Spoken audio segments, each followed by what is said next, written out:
everybody. Welcome back. So excited to be back in 2020. 2020. Wow.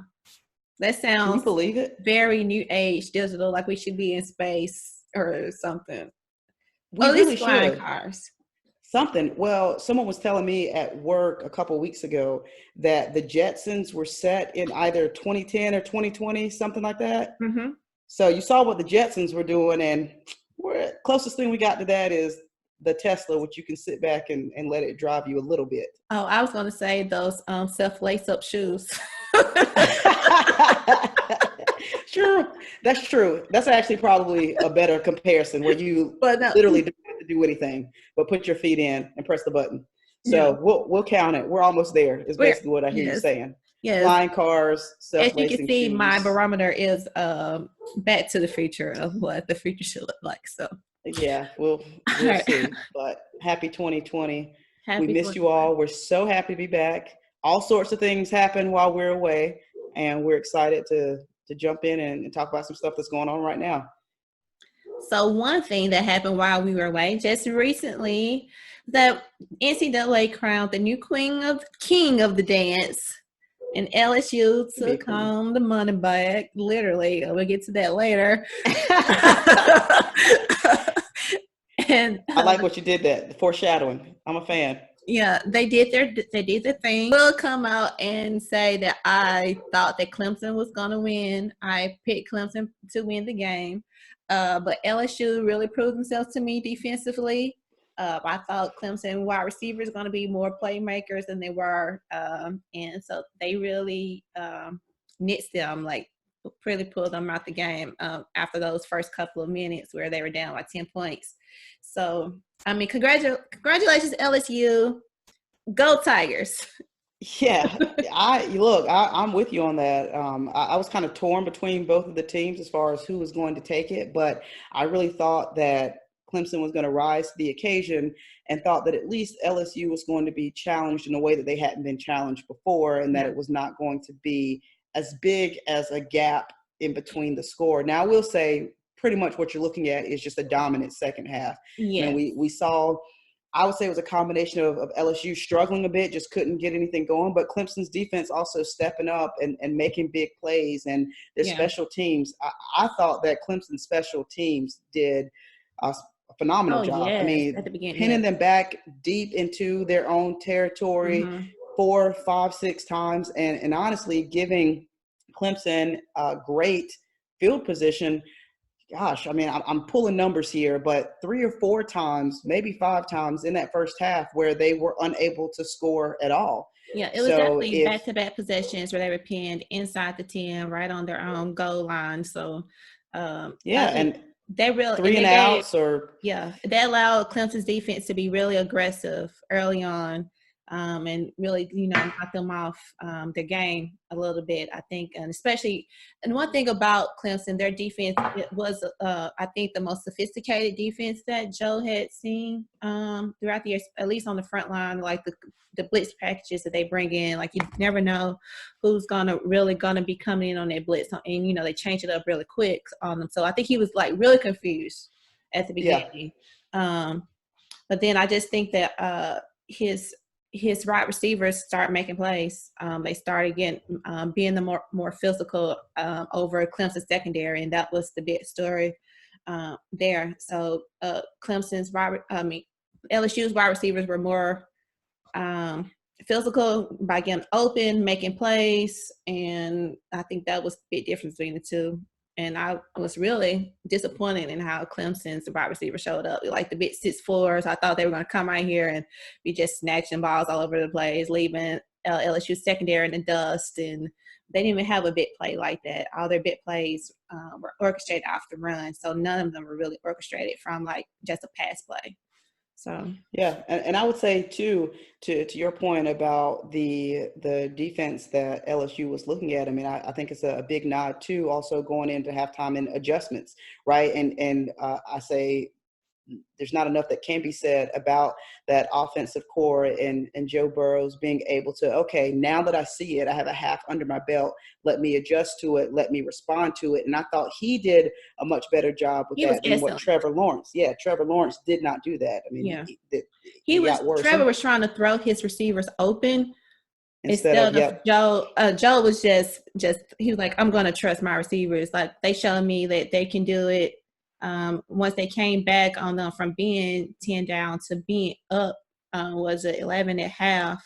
So I saw some parallels between the Chiefs game and the Texans game. Yeah. So just like how Deshaun and the Texans had come back on the Bills, the Clemson had also did the similar thing to Ohio State, and they came back and win those big games. But then they both went up on teams that they were underdogs to, and they came out hot. It seemed like, yeah, we'll spot you those couple touchdowns. And there we go. We'll come back and beat the brakes off you, pretty much. We're going to show who's the dominant team. So, yeah. Hope you're enjoying your king cake there in New Orleans, LSU. They partied, I'm sure. LSU. Oh, absolutely. It was a home game. They were in New Orleans. Yeah. Pretty much anytime LSU in Louisiana is a home game. So absolutely. Yeah. Absolutely.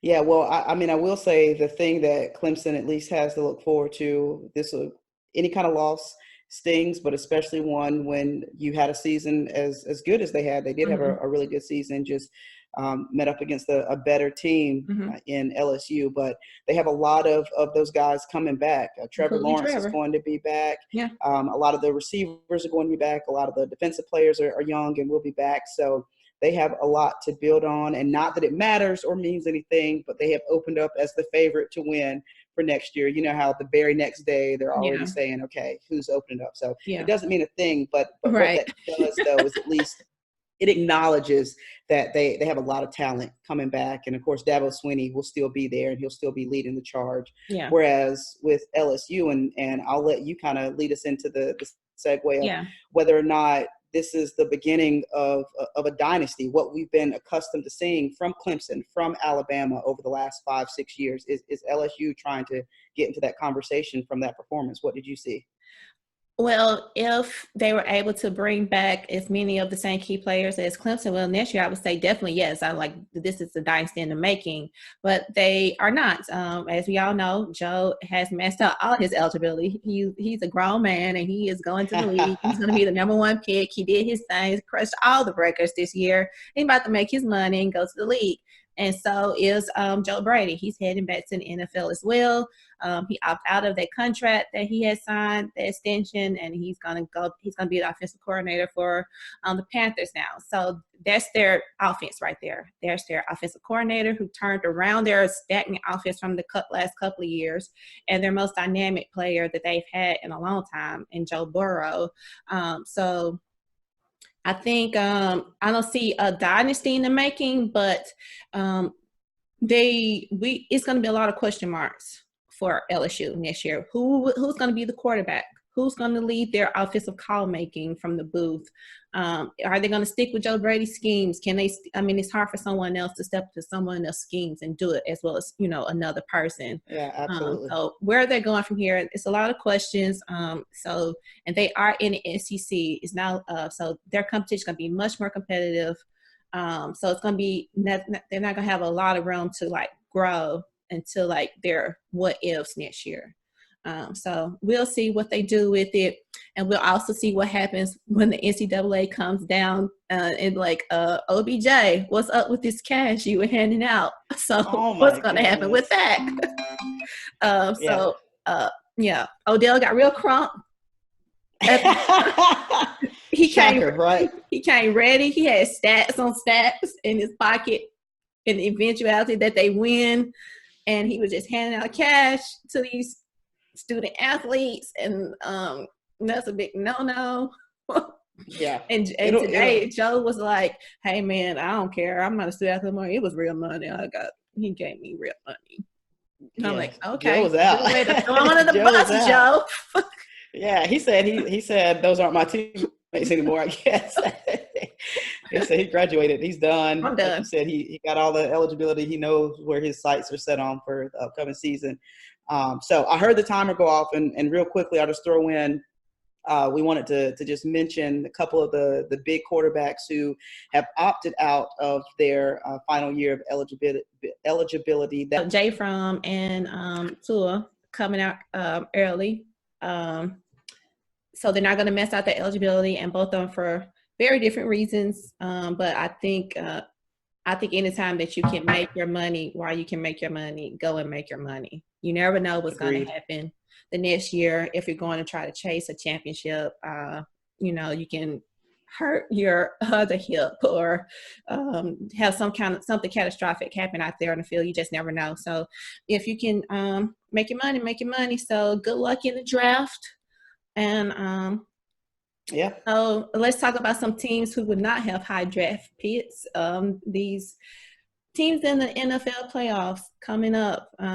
We are coming down to our championship games for both conferences. They're going to determine the Super Bowl. Yeah, I'm excited. It's like some new fresh blood.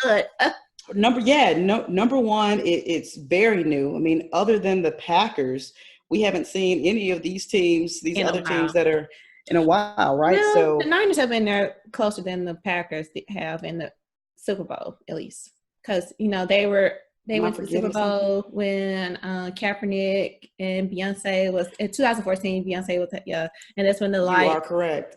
Maybe that's because Beyonce has maybe because Beyonce was right. It was Beyonce. That's what I was. Yes, because and it's crazy because I love sports and I love the Super Bowl and I love football, but that's why I blacked out. I forgot they were even there because I was there for her. Yeah, me too. No doubt. She was the best thing. I mean, that was iconic. That's what I was there for. And that's why I forgot about the 49ers. So I apologize to all my 49ers fans out there. That is absolutely right. 2014, the 49ers were at the Super Bowl too, not just Beyonce. So, but in any event, these teams are not ones that we typically see in the Super Bowl. So it's very exciting. Like you said, it's been at least 5 years since we've seen, or I guess 6 years since we've seen one of these teams. And the other thing about it is just with the quality of what we've seen over the course of the season, and also I think what we've seen in these playoffs, it's going to be a good game. I really truly believe that regardless of who ends up making it. And if I end up being right with my picks of who's going to make it, it is going to be a great game. So I'm excited for that. So without further ado, I can't remember how many official picks we've done. I just know that you're in the lead. I am. And I think it's only by one, and that could be because we've only done one official pick. We've done or two. It could be did we tie something? Am I 2-0? I mean 0-2? I think we are we are okay.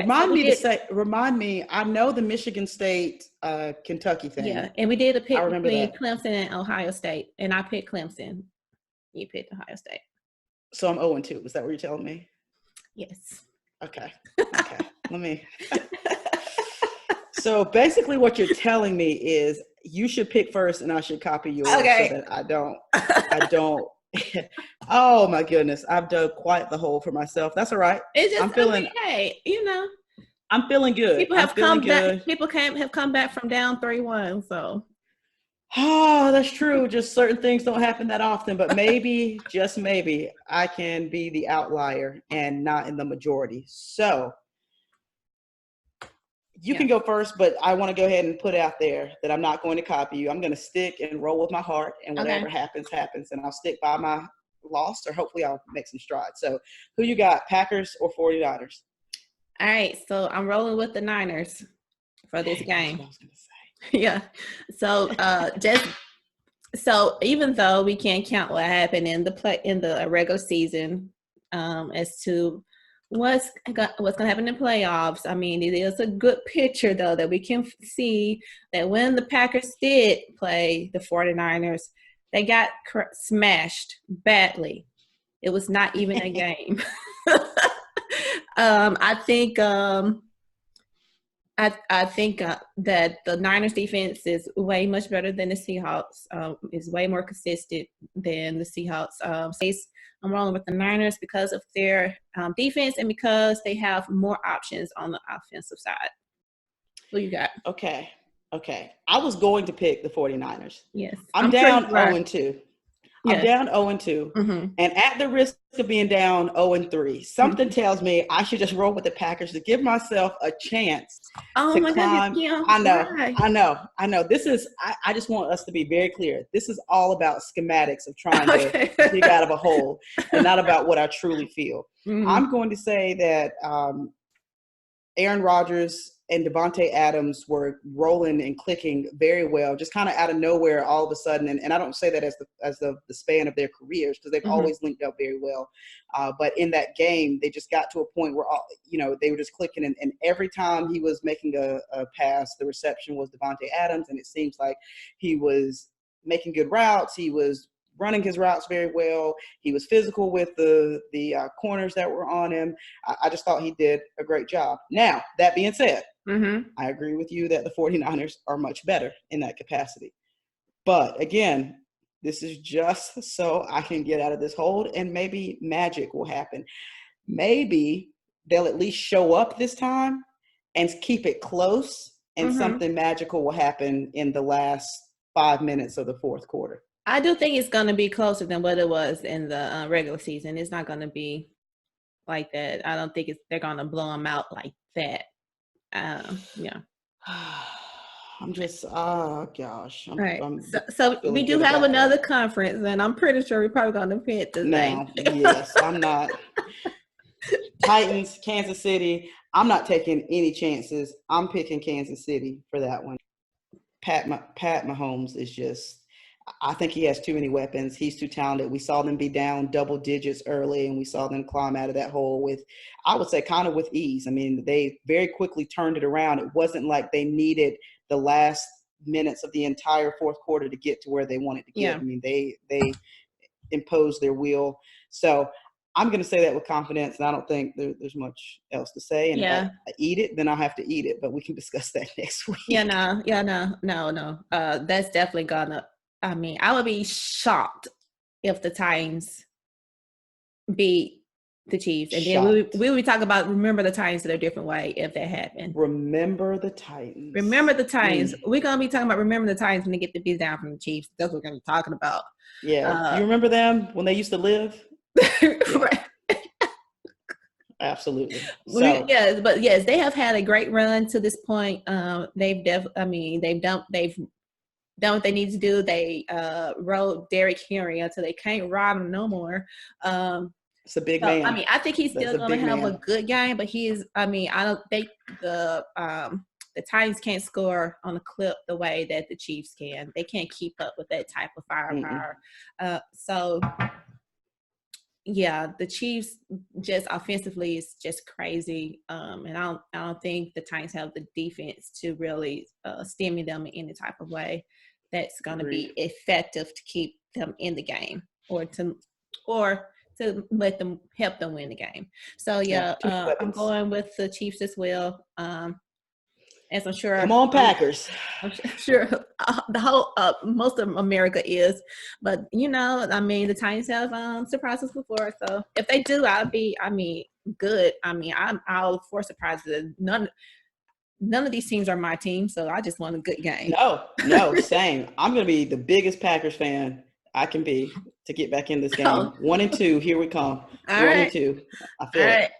Tell your brother I apologize. Yeah, he's a 90. Yeah. He's 49ers, I know, but it's not personal. He's so high. Like his Bitmoji is all in the 49ers gear. The 49ers? Well, nothing personal. This is just about me trying to secure some sort of respect on my name. So okay. Anyway, so we'll transition to some other things here quickly before we move out of the NFL. So Luke Kuechly announced yesterday that at the age of 28, he is retiring from the Panthers organization. He was with that organization for the entirety of his career. I think it was news, shocking at least to a lot of people, especially with how young he is. But the thing that we all have to remember is that he has really struggled and suffered from numerous concussions over his, I believe, 9-year career. And that is something that is very, very serious. So I applaud him putting his health first. Yeah. I think the game will miss him. He always seemed to play very well and with a lot of class. And if you look at some of the responses from current players in the league, not just his teammates, but other players, they had a lot of respect for him. Yeah. Yeah. When I saw this breaking news come across my phone, I was actually not surprised. I'm like, this is not surprising. Like, this makes perfect sense to me. It just follows the trends of these players recognizing that if they want to have a fulfilling life, that sometimes you got to know when to call it quits, especially when you're in one of the most physical positions in football, and linebacker, or like Gronk, who had so many. The way that the Patriots used him, his body was like just breaking down. Like, he had injuries like every year, like playing out there with big old casts. So I feel like this is the best decision for Luke. Like, I mean, he's made his money. I mean, he has I think made enough that he and his family can be comfortable for the rest of their life, especially like investing well and, just being pragmatic about it. I mean, like, he has millions and millions of dollars.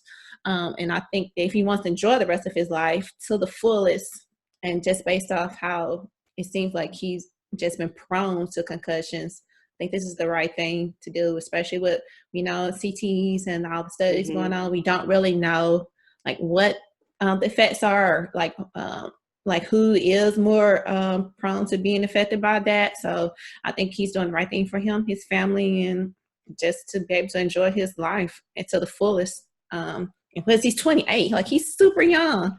He really is. That's he really is. So I think that's really smart. I imagine if he wants to be involved with football in some capacity, whether that be in a coaching or coordinator type capacity, or calling the game, analyst, whatever. I mean, I think he'll be able to do that, and they'll allow him to do that, and he'll have an avenue to do those types of things. So I know it's not the same, but I don't think he's in a place where he has to completely. Yeah, you still get a check, and you still get to be at least involved with, if you do broadcast and around. Oh yeah, absolutely, and around the game that you love. Yeah. So if he turns out like a Romo, he might have bidding wars for him like these. Yeah, exactly. Like, Romo's turned. to get him Look, in the Romo has turned out to be a better broadcaster than he was football player. So, nothing wrong with that, because they are giving him. They're throwing money. That's what I say. He's getting paid on both ends. He got paid on the front end when he wasn't doing that great with the Cowboys. Oh, he got buku money there. Woo. Yeah, and now on this other side, and he actually is, and I don't mind him. I mean, I like him as an analyst. He actually calls the game well. So so we'll see what's next for Luke, and we wish him all the best and congratulate him on a successful career. And then the last little piece here, we've got all these coaching changes. You mentioned one earlier in the coordinator from LSU going over to the Panthers. But the one thing, since we're talking about coordinators, it looks like this just in, hot flash or news flash, not hot flash. Not hot flash. News flash, no hot flashes. Don't edit that out. I will keep it. Just leave it. News flash. Jason Garrett, the former head coach for the Dallas Cowboys, America's team, some people say, has interviewed for an offensive coordinator position with none other than America's other team, the New York Giants. So we will see what happens. My personal opinion, struggled utilizing great talent with the Cowboys. There is some good talent, albeit great talent, in Saquon Barkley. Over at the Giants. So we'll see what happens, if he's even extended an offer, if he accepts the offer, and then what that might look like. But it's an interesting move. He's just trying to find a new home, it would appear. Yeah, and if they're going to pay him, I'll take him.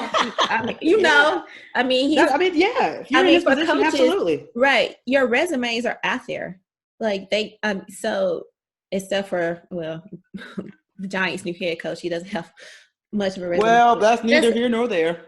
All sorts of great decisions that they're making with these hires, aren't right. they? So In I can see interviews, how if they you would will. want somebody who has some experience in the league as their offensive coordinator, just to put some more experience in their coaching staff. And But do you want him to rub off on your new head coach or no?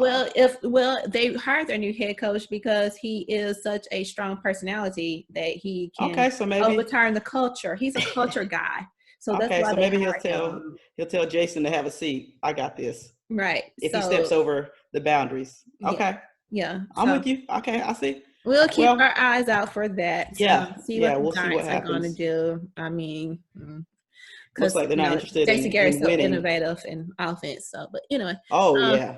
Oh yeah. Doesn't like they're interested in winning, but in any event, all let's right. move on. So, Let's move moving on. on to one of the other big fours in sports, the NBA. Um, so the only thing we got to say here is Zion watch. Look he's at it. You see coming. me?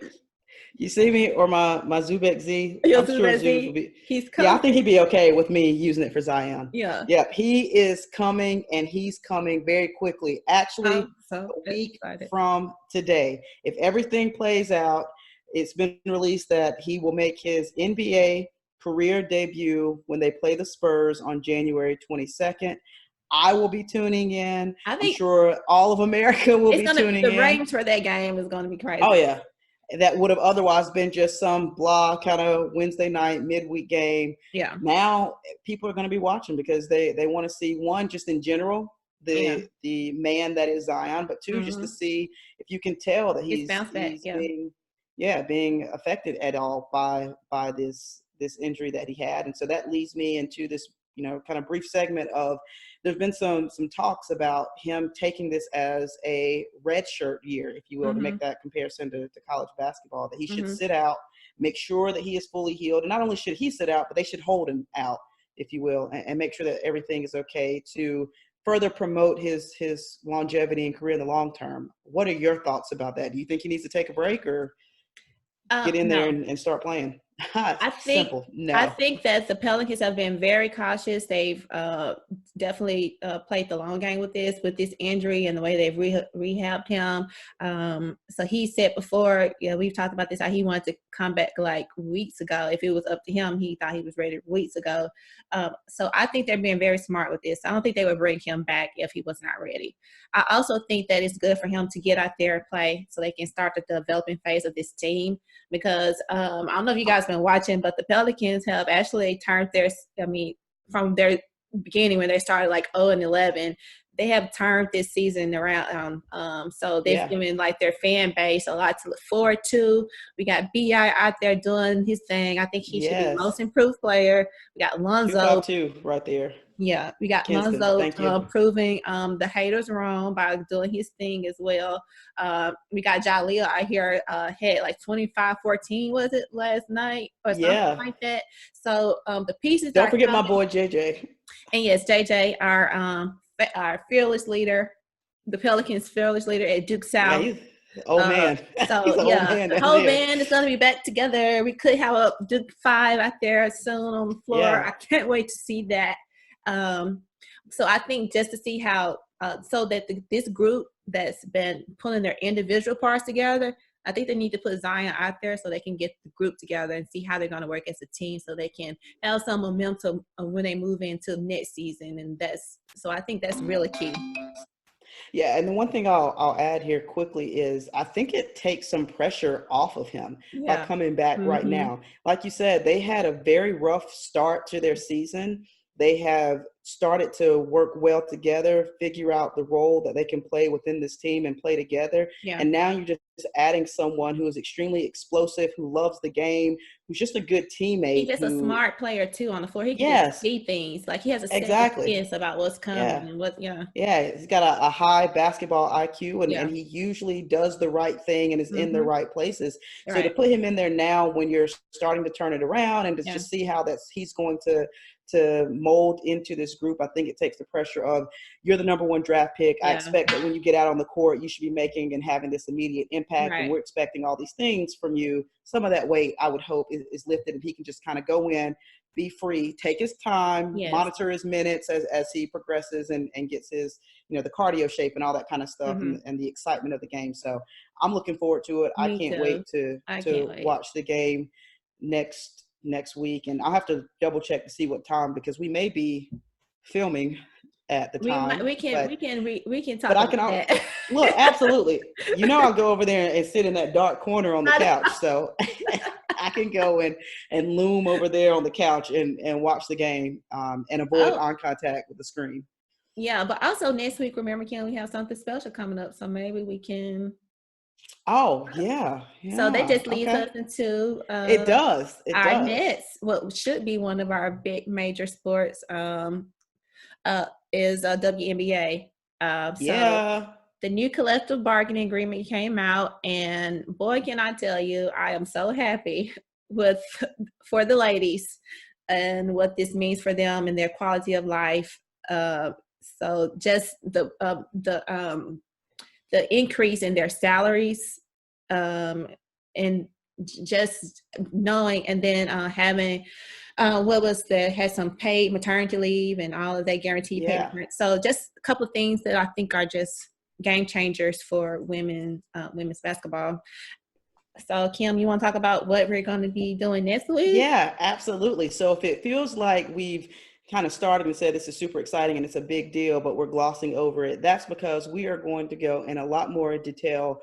Next week, we're going to have a special guest who is a member of one of our WNBA teams, a member of the Connecticut Sun. She's going to be joining us, and we are going to have an opportunity to talk to her about what this means for women's basketball, what it means for her personally, and what it also means for just the pipeline of young female athletes who are transitioning from college, looking at the NBA or WNBA rather, and what it could possibly mean also for the career path. Because right now, a lot of the women who are in the WNBA in their off season go overseas and play in the European circuit. And so what kind of changes has this collective bargaining agreement brought that maybe that alters that or shifts what that looks like for them? So I'm super excited to dive a little deeper into it. Super excited to have her on the show. And what I can say is she is one of the most genuine, nicest people I have ever had the opportunity to interact with and meet, and hardworking, gritty, such a phenomenal player. And we're excited for you to tune in and get all the details and just listen to someone who is really fantastic to talk to. So and I can't wait. Also a Dookie. She's also a Dookie, so she gets a double star. She's a Dookie and she's a great person. So we're excited to have her on, and she is so graciously agreeing to do this while she's overseas and on a different time zone. So we're honored to have her join us. So tune in this week. We'll have it. It's gonna be dope, you guys. It really is. So we'll have her join and we'll get into that a lot more deeply. We'll dive in. All right. So. Boom. Keeping it in basketball, college basketball. So we have a new team that's really inserting themselves into the picture here. I will say, you got to say it. So before the season started, my brother, who lives in Texas and very close to Baylor, and told me to look out for Baylor, that we need to talk about Baylor on our podcast. He was like, "Oh, y'all just can't talk about Duke all the time." I said, "Well, Baylor need to give us something to talk about. We'll talk about them." So Baylor is giving us something to talk about, and so we're gonna talk about them now. Yeah, there we go. They absolutely have, and they are really making a name for themselves, especially in a season where there's so many question marks. I think they still have a question mark. I think every team has a question mark, but what they've done in these recent games here, the most recent of which is knocking off Kansas, and it's been it's a bugaboo for most people in Big 12. Like they can be having good Mhm. seasons, but they just can't beat Kansas. So the fact that they beat Kansas, it says a lot for just considering like how the Big 12 is typically.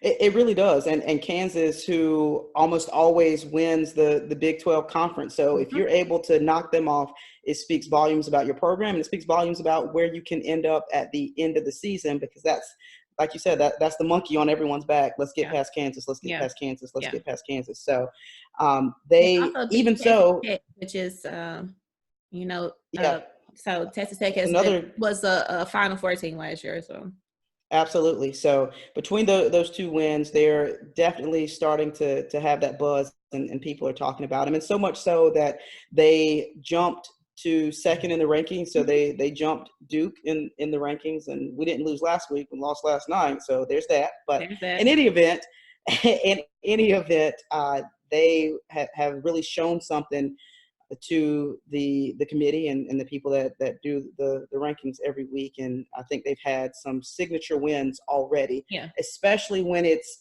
I at least can speak about the ACC. It can Mhm. be difficult to have signature wins just because of just the The question down marks surrounding season. Yeah. all of college basketball. So your losses are tough losses. Your wins are seen as you're supposed to win anyway. So Yeah. for them to do that is really helping to build a resume for them. And again, one of those early on things that doesn't matter, but in the rankings of looking at the projections for rankings in the tournament, they moved up to a one line. Yeah. Joe Lunardi's bracket that he Yeah. continues to do, every week. So that's big for them, because they're now definitely a part of the conversation. Yes. Yes. I think they I'm going have to check definitely. in. I'm listening. I'm going to I think they definitely check made. in on the score while we're talking about them. Oh yeah, because they are playing right now. I definitely think they have Mm-hmm. made the college basketball picture more interesting. They put another player in the game to talk about. Like we talked about how the parity this season and how there's no dominant team. So we'll see if they can continue this, be how consistent they can be down the road. We will see more about Baylor. I'm sure I will hear more about Baylor. You Um, definitely will. but yeah, you never know. We'll see. They do have to play Kansas again, I'm sure. So we'll see what happens when that comes around.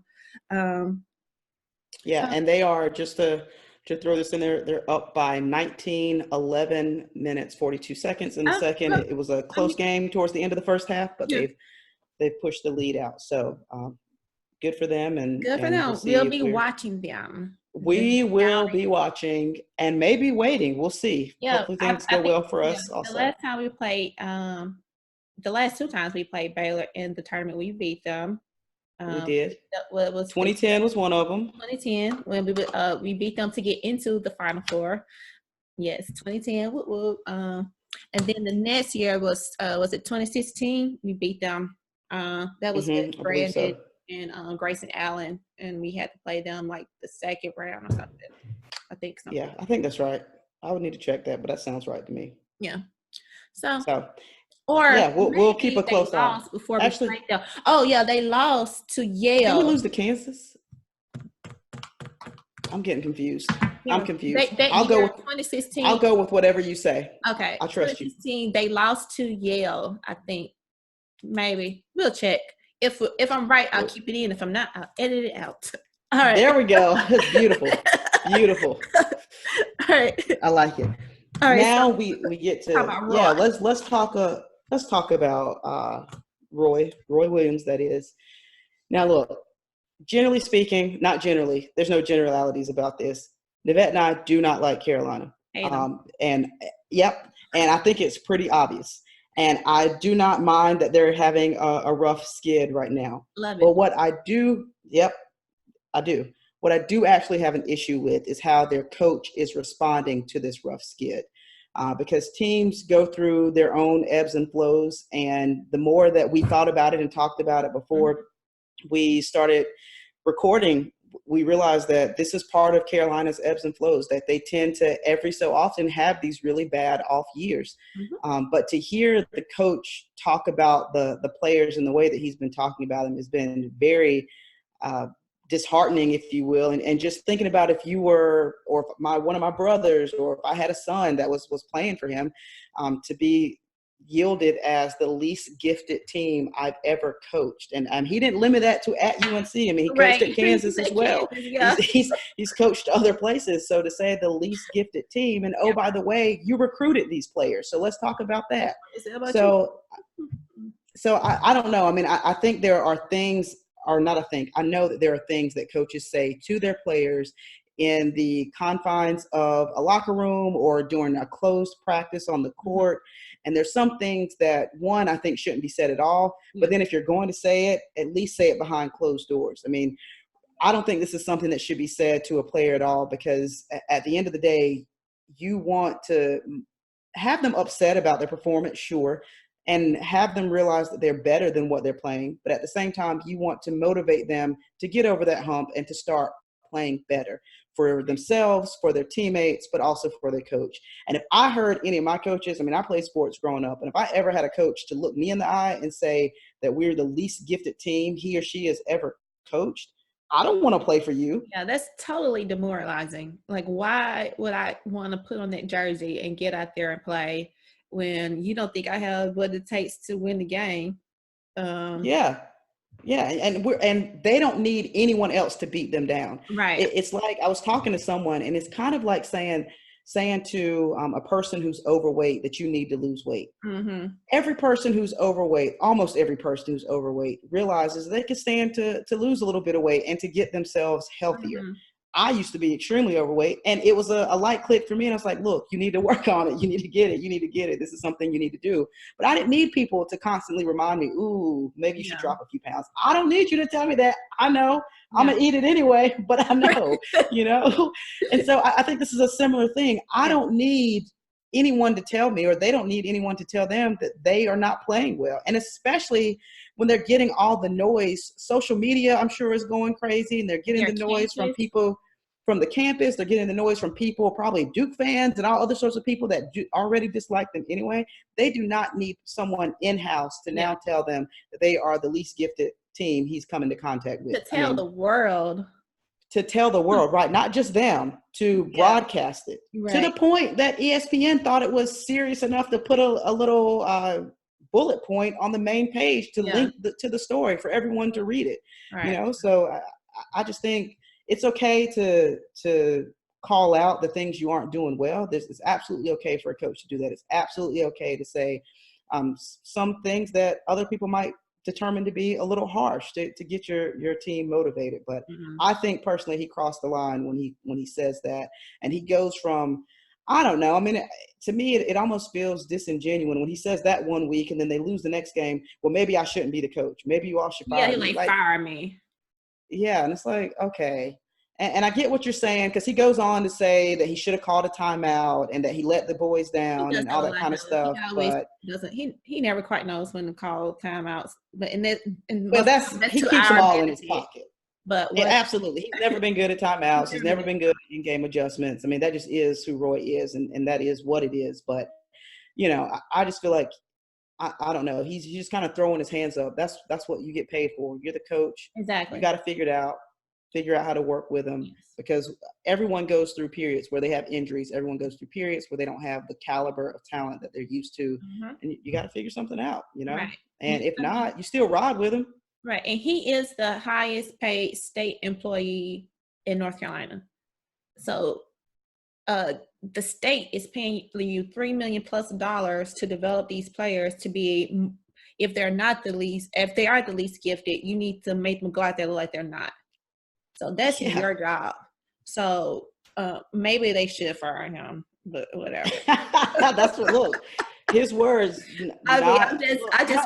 I just feel some type of way for the players in that situation. I really do. I never do for any UNC player ever. So I kind of hate him for making me feel sympathy for a UNC.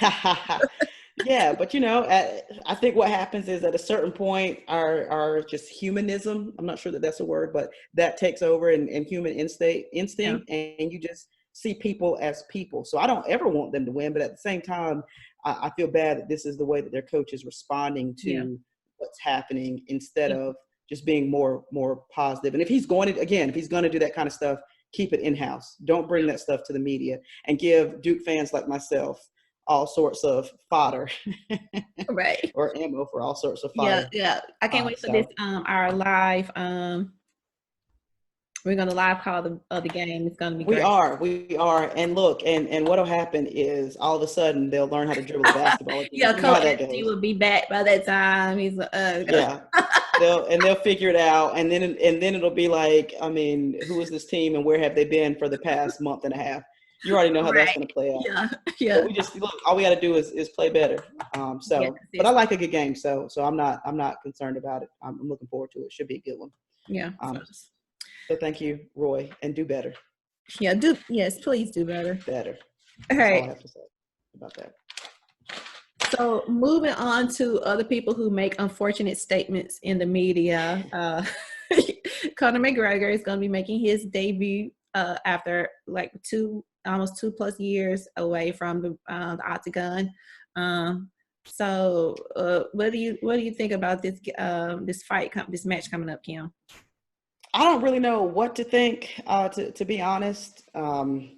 I will say, and this is something that you and I discussed, that he definitely has been a lot more quiet leading up to Very it. quiet. Yeah. There's part of me that always wonders with Conor McGregor, because a lot of things just always seem so calculated and so much of a publicity stunt, if you will. Mm-hmm. Now, he hasn't done the mouthing off and the promoting that he normally does, but typically what you see is he goes into the octagon after being away for a while, he doesn't win, and then after he loses, he throws a tantrum of some sort, gets himself into some sort of legal trouble by crossing the line, having some sort of criminal charge asserted against him, and goes through that whole kind of cyclical thing every time. But his name carries weight and carries dollar signs. So obviously they understand and realize, Dana White does, and that's why he keeps allowing, even though he always has these comments about we'll see, Right. and I don't know, but yeah. Yeah, and then he always does, because at the end of the day, most things are about the bottom line, and Conor McGregor is going to attract a lot of interest. And I've even seen, now he has been quiet for the most part, but I have seen some reports of him saying that he might be fighting Manny Pacquiao and all Yeah, I this saw kind of that. stuff. So Yeah. yeah, so it just seems like a lot of things are always just a stunt, and you never really know. Now, I will say, and you alerted me to this about him talking about all the lifestyle changes that he's Mm-hmm. been making away from the arena, and just talking about the things that he's doing to try to better his body, get himself in better shape, and just to take Mm-hmm. care of himself better. And hopefully that includes mentally as well, because I just feel like that pattern or cycle, there's something going on. I don't know what it is, but talking to someone and letting out that energy. So really, I think this is one of those, I don't know what to think, but we'll see what happens on Saturday, and then what happens the days after Saturday, because if he Yeah. doesn't win, that's usually when you see all sorts of craziness happen surrounding him. So win or lose, I'm looking at, yes, for sure, what happens inside the octagon, but I'm looking at the days and couple weeks after that to see how he handles the success. If it's Mm-hmm. the kind of in-your-face version comes back out that we've grown to know, Mm-hmm. or if he handles it with grace and a little more humble. Either way, win or lose. So I Yeah. know, but if he made the statement that he's making all these changes, and he's been a little quiet, so all I can do is wait and see. I think maybe I don't know. Maybe he's being as quiet. He's not talking as much noise. It's because he knows he's been away for a while, and he is older than than in previous times he had made this comeback. And every time it gets more difficult, like the longer you take off, it gets more difficult to come back and be at your prime.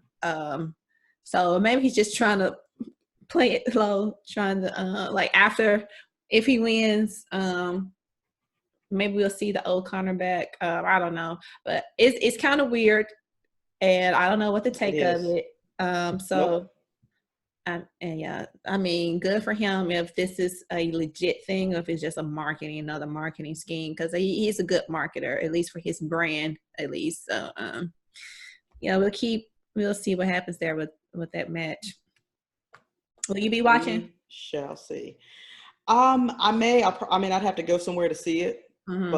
but we'll see if I decide to take some time to watch it. I am going to be at home this weekend. My uncle, we're having a surprise birthday retirement party for him, so I'll be home for that. And then Duke plays that night. Mm-hmm. So since I'll be at home, it's just a matter of figuring out where to go to watch it. So we'll see.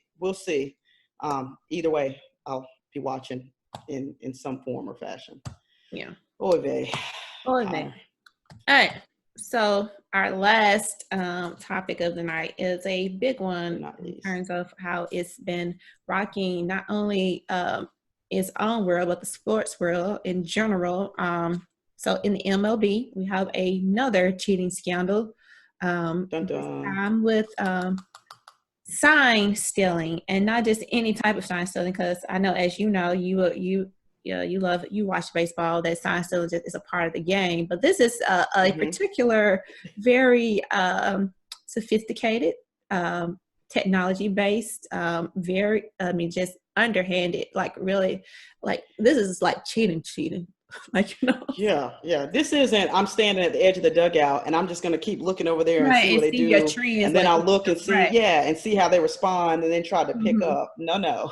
This is very calculated. This is very calculated. Oh my gosh. They had like a system, and then the trash cans, my gosh.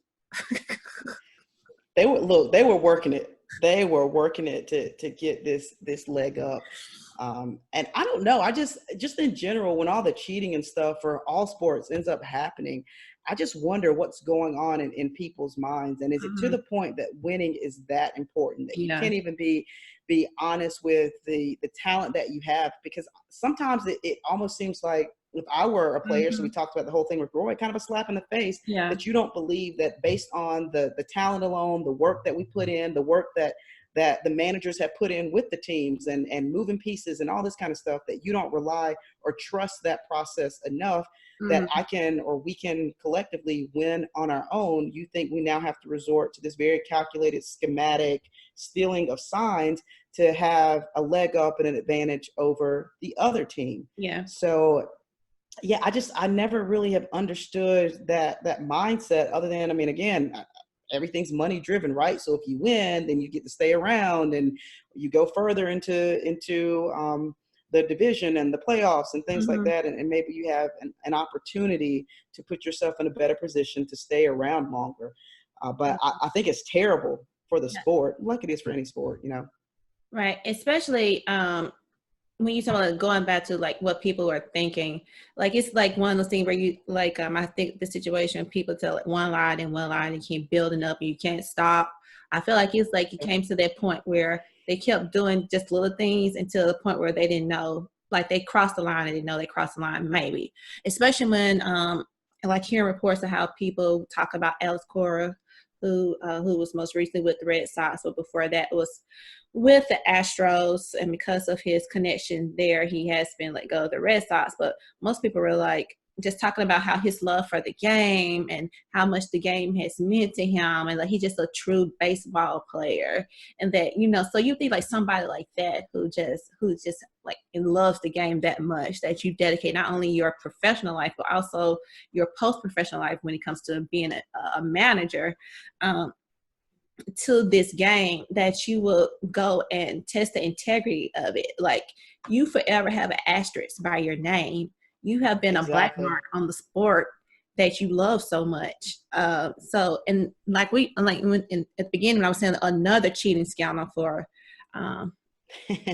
baseball, it's like everyone, like they always have some type of cheating scandal. Like when you're talking about how they had the steroids problem before that, and then they how about cheating with Pete Rose, with him and his cheating scandal, like how he's never gonna, like everything he did before that, it's like whatever, we don't care that you're like one of the greats, we don't care, you're not making the Hall of Fame. So it just seems like what is it about baseball that it like perpetuates this type of environment where people feel, I mean, is it, I don't know. I don't know either, because I will agree with you that you don't tend to see it as much in other sports, I guess, other than the Patriots here in the last well, the Patriots gone Patriots, so that's them. Yeah, but that's but that's one team that seems to. But this is like Exactly, why it's exactly.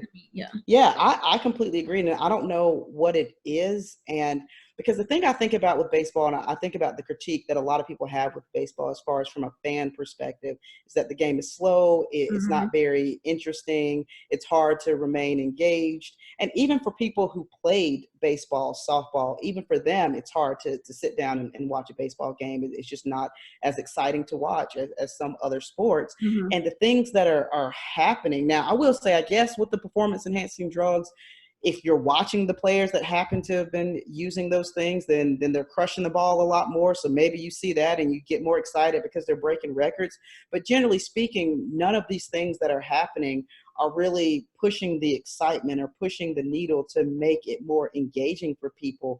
So Mm-hmm. really, I feel like it does nothing but, to use your words, question the integrity of the sport as a whole, but then also to lose the people who were once there. Because now, okay, I was watching and I'd kind of gotten on the bandwagon. Yeah. I think for this kind of generation of young fans growing up, the Astros are a team that people want to be a fan of because of Right. the recent success Yeah. that they've had. They're the So if underdog. you're they were the underdogs. And then if you're a young fan and you think about, well, I just want to be a fan of someone who's good. I mean, this Mm-hmm. is a team and a program that has really built up a name for itself. And then, oh, by the way, you now realize and learn that a lot of what they're doing is based upon this cheating scandal. And of course, you can't say for sure, but then you just start to question everything that you believed about the team. So now the little bit of interest and attraction and excitement that you had, you now have people who question, well, maybe I shouldn't be cheering for this team because they're cheaters. So Mm-hmm. now, instead of them just finding a different team, when I Yeah. already didn't really like the sport to begin with, I just won't watch baseball. So I think that's a great question that you asked. I do not know the answer to it as to why it kind of attracts this sort of thing or Mm-hmm. perpetuates this sort of environment. Because again, I just think it does nothing at all for the sport. And I can't even really think of an idea or fathom a reasoning to do this other than a personal gain for bottom line of, I can stick around longer, I can win, I can make more money. I mean, Yeah. it's extremely selfish is It is really, very and it selfish. reflects poorly on everyone around. Because again, then you start to question, well, did he know, did she know, did that person know, did that person know, did the players know? Yeah, people are questioning their title. Like, should they have to vacate their title that they won in 2018? So Yeah, I don't know, what it is, but it's definitely bad. I will say, kudos to them for responding quickly, removing the people that they think have been involved. I imagine they'll continue to investigate, and if yeah, there are there's other gonna be people, more then maybe they'll fallout, I'm take. sure. Yeah, absolutely. I think so too. And potentially other people being removed, and try to weed out the poison if you can. But I think it's just pretty sad for the sport Yeah. and just in general. Like, just play fair. Yeah. You tell kids that, right? You tell kids to Right. play fair. These are grown people. What do you expect? What kind of example are you setting for people who follow? So just be fair, be honest. It's okay to lose. Right. I We mean, all lose the sometimes. game has We been don't always get what around we for want. how long? So I mean, you don't have to, Yeah, absolutely. We all lose. So yeah. anyway, we'll see what happens, and we'll continue to follow it and see if there's other fallout there. So that was the last thing, but there's one quick thing I want to mention because I forgot. Okay. Serena Williams Oh yeah, won the Auckland tune-up tournament in she did. leading up to the Australian Open. Mm-hmm. So that means that she has now, in case she wasn't the GOAT before, she has now won a tournament in 4 decades. So in the 1990s, winning her first one in 99, the US Open, I believe it has won Yeah, it was tournaments the in the first one. 2000s, 2010s, and now has started off the The 2020 20s. season. Yeah. And her first win, I In believe, in 3 years. almost 3 years, Yeah. Yeah. and first one as a Postpartum. mother. Postpartum. So Yeah. yes, postpartum. There you go, and her first one as a mother. So congratulations to her, and probably even more of what makes her the GOAT is that she donated all of her winnings to help with the wildfires and Yeah. the relief for that. Right. So Yeah. thoughts and And prayers out to all the people impacted by that. yeah. And we don't even know like how like that's already impacting like the first rounds of the Australia Open. Hmm. Um so that might how that's gonna maybe this might push back play for that open and we that might affect a lot of things moving forward. Because Yeah. I think Serena has some really good momentum moving into that. I'm really happy for her to get that win off her monkey off Yeah, her chest. I was going to say that too. Yep. A Yep. monkey off I'm her sure back. it's been kind of haunting her. Yeah. Been kind of floating over her, haunting her. She's been in a lot of finals and just hasn't been able to get over the hump and close it out. Mm-hmm. So I'm excited for her. I love watching her, and hopefully they won't be impacted too badly. But at the same time, I also realize the Right. perspective and realize what's important with what's Yeah. going on there. And Yeah. it's bigger than, the sports. So Yes. hopefully they're able to get those under control very soon here. It's very sad to see. Yeah. Yeah. So don't want to close out on, we didn't mean to close out on a sad note, but We the did good not. note is that Serena is still the GOAT. Yes, yes, that's how you turn it around. I like that. All Serena's right. still the GOAT. Yeah. So Fantastic. thanks for tuning in for the first episode of 2020. Absolutely. And all these amazing things coming to look forward to. We've got our interview coming up with the WNBA player and talking about the collective bargaining agreement. We've also got our live sports analysis of the first Duke UNC game that'll be happening here. And gosh, it's very close. It's very It's close. actually only like 2.5 weeks away. Yeah. That's nuts and bolts. January is already 20. If 2019 didn't fly by, 2020 is already on its heels. I A mean, little bit. I know we're 2 weeks in. yeah, I know Yeah. this is crazy that we're already halfway through the month, but a lot of things coming. We're so excited. Keep following, keep watching, keep subscribing, and we'll see you next time.